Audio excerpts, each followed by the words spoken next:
السلام علیکم ورحمت الله. دوستانو خدای دوی کې ټول بروغ او جوړ یاستئ.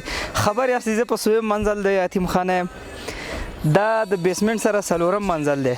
الحمدلله دغه ستاسو مرستې دي چې موږ د ځمکې نه څلورم منزل ته راورسېدو. تاسو لږ نږدې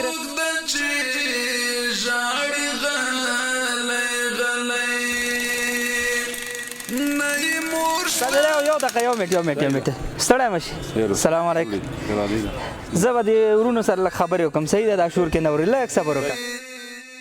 ګرانو ورونو لکه څنګه چې تاسو ته معلومات د قمر بنسټ لله الحمد ستاسو په مرسته باندې نن دې حد ته راورسېدې. څلور چته څه شی شوه یتیمخانه مو راورسېده. زموږ نیت دی چې دغه یتیمخانه تقریبا د 1500 یتیمانو لپاره کوم یتیمان هغه ستاسو بچي هغه چې په لارو کوڅو کې در په دره ګرځي چاته لاس نیسي چې یو لسګون راکړه کور کې وړه نه لرم یا ستا د موټر شیشه صفا کوي ته هم رټې زه هم رټم دغه ماشومان دغه ګلالي بچي به دلته راوړو موږ به یې څه کوو دلته به یې روزو.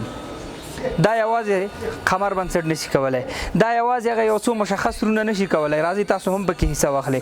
مطمئن یم دا ستاسو د دنیا او د آخرت د کامیابي ځای دی. دلته خپل مالونه مصرف کوي. که چېرته ستاسو په مال کې زیاتوالی رانغی تاوان یې زه درکوم. موږ سره تر دې دمه چې هغه ورونو مرستې کړې الله دې جزای خیر ورکړي. اوس هم یو څو ورونه دي چې هغې مرسته رالیږلې دی. ځینې نومونه درته اخلم. غوښتل یې نه چې نوم یې واخیستلی شي چون وېرېدل چې ریاری نه شي خو زه وایم نه د نورو ورونو لپاره د دې نومونه زه اخلم. بصیر رور مې 10,000 افغانۍ لندن نه راستولې. همدارنګه رویا خور مې 10,200 افغانۍ لندن نه راستولې دي.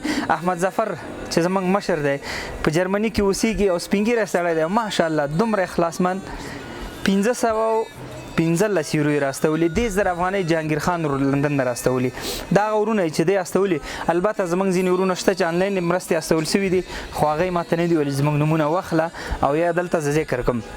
زه ورونو همیش تاسو ته وخت په وخت دې لپاره راپور درکوم چې تاسو ټول مطمئن شئ که آنلاین ستاسو مرستې دي چېرته مصرفېږي دلته یې موږ مصرفوو. تاسو ته خو معلومات دی چې یو خښته چې دلته ږدې نو هغه خښتې په اندازه به دلته پیسې ږدې نو ستاسو مرستې بې ځایه نه دي ورونو. ستاسو لپاره د آخرت سرمایه ګزاري ځای همدا دی. هغه ورونه چې تر اوسه حصه نه ده اخیستې مهرباني.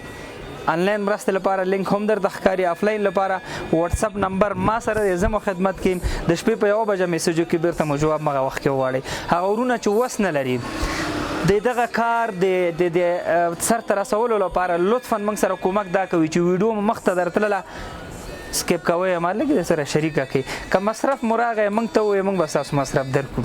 سلام علیکم.